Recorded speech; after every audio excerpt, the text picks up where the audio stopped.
Hakim-Hakim 4, Debora dan Barak. Setelah Ehud mati, orang Israel melakukan pula apa yang jahat di mata Tuhan. Lalu Tuhan menyerahkan mereka ke dalam tangan Yabin, raja Kanaan yang memerintah di Hazor. Panglima tentaranya ialah Sisera yang diam di Haroset Hagoyim. Lalu orang Israel berseru kepada Tuhan, sebab Sisera mempunyai 900 kereta besi dan 20 tahun lamanya ia menindas orang Israel dengan keras. Pada waktu itu Debora, seorang nabiah, istri Lapidot, memerintah sebagai hakim atas orang Israel. Ia biasa duduk di bawah pohon korma Debora antara Rama dan Betel di pegunungan Efraim, dan orang Israel menghadap dia untuk berhakim kepadanya. Ia menyuruh memanggil Barak bin Abinoam dari Kedes di daerah Naftali, lalu berkata kepadanya, "Bukankah Tuhan Allah Israel memerintahkan demikian?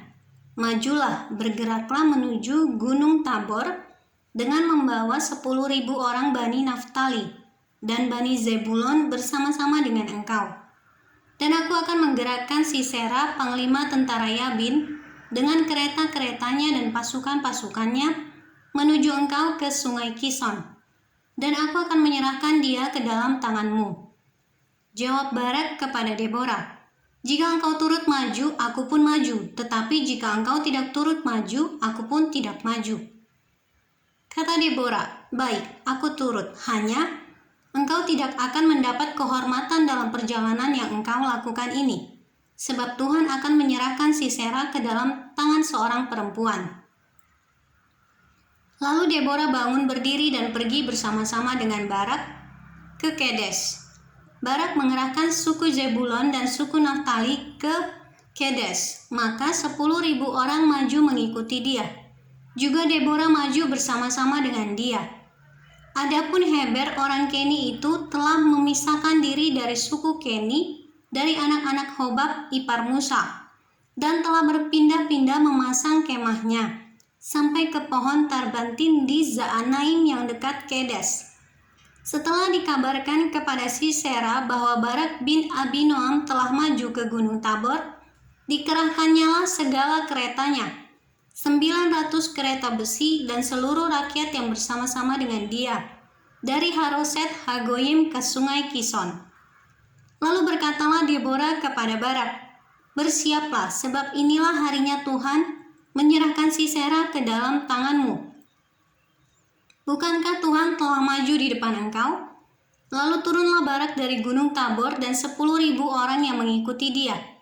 Dan Tuhan mengacaukan Sisera serta segala keretanya dan seluruh tentaranya oleh mata pedang di depan Barak, sehingga Sisera turun dari keretanya dan melarikan diri dengan berjalan kaki.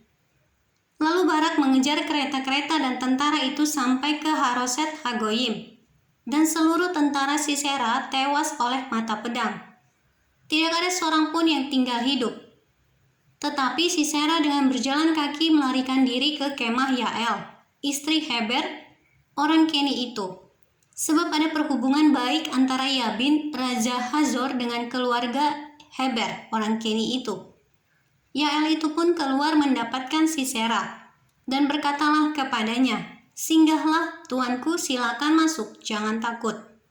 Lalu singgahlah ia ke dalam kemah perempuan itu, dan perempuan itu menutupi dia dengan selimut.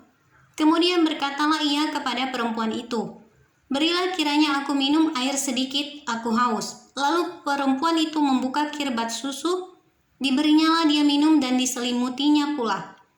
Lagi katanya kepada perempuan itu, "Berdirilah di depan pintu kemah, dan apabila ada orang datang dan bertanya kepadamu, 'Ada orang di sini?' maka jawablah, 'Tidak ada.'" Tetapi Yael istri Heber mengambil patok kemah, diambilnya pula palu, mendekatinya diam-diam. Lalu diletakkannya patok itu masuk ke dalam pelipisnya sampai tembus ke tanah. Sebab ia telah tidur nyenyak karena lelahnya. Maka matilah orang itu. Pada waktu itu muncullah Barak yang mengejar Sisera.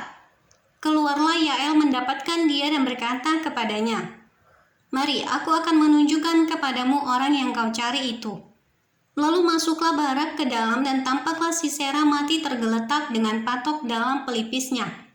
Demikianlah Allah pada hari itu menundukkan Yabin raja Kanaan di depan orang Israel.